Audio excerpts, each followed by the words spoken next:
بسم اللہ الرحمن الرحیم۔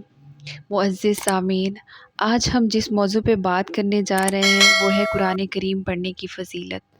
روزانہ قرآن عظیم کی تلاوت کیا کرو، اس لیے کہ حدیث شریف میں آیا ہے کہ رسول اللہ صلی اللہ علیہ وآلہ وسلم نے فرمایا، قرآن پڑھا کرو اس لیے کہ یہ قرآن قیامت کے دن قرآن پڑھنے والوں کی شفاعت کرنے کے لیے آئے گا۔ حدیث قدسی میں آیا ہے کہ اللہ تعالیٰ فرماتے ہیں، جس شخص کو قرآن کریم کی تلاوت کرنے، یاد کرنے یا غور و فکر کرنے اور ترجمہ تفسیر کرنے کی مصروفیت نے میرا ذکر کرنے اور مجھ سے دعائیں مانگنے سے روک دیا، یعنی دعا مانگنے اور ذکر کرنے کی فرصت نہ ملی،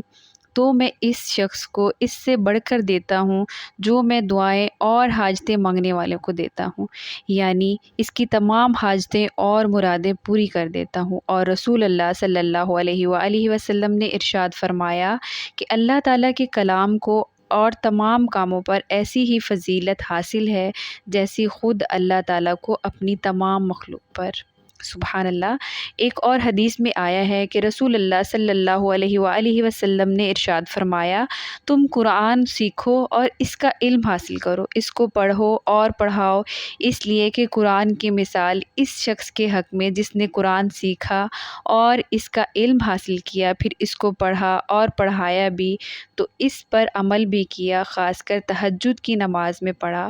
ایسی ہے جیسے مشک سے بھری ہوئی ایک تھیلی جس کی مہک ہر جگہ پہنچتی ہو۔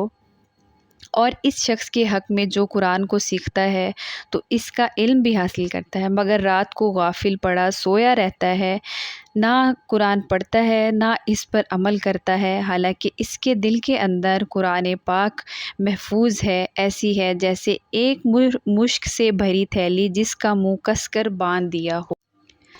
حدیث مبارکہ میں ہے، تم میں سے جب کوئی اپنے پروردگار سے بات کرنا چاہے تو اس کو چاہیے قرآن پاک کی تلاوت کرے۔ چنانچہ حضرت امام حسن بصری رحمۃ اللہ علیہ سے روایت ہے کہ ایک مرد اپنی دنیاوی حاجات کے لیے کثرت سے حضرت عمر کے دروازے پر آتا تھا، تو حضرت عمر رضی اللہ تعالیٰ عنہ اس سے فرماتے کہ قرآن پاک پڑھو۔ یہ سن کر وہ چلا گیا۔ اس کے بعد حضرت عمر رضی اللہ تعالیٰ عنہ نے اس شخص کو کبھی نہ دیکھا۔ پھر ایک دن آپ رضی اللہ تعالیٰ عنہ اس شخص سے ملے اور اس سے شکایت کی کہ مجھے تمہاری تلاش تھی، تم کہاں چلے گئے؟ اس پر اس شخص نے جواب دیا،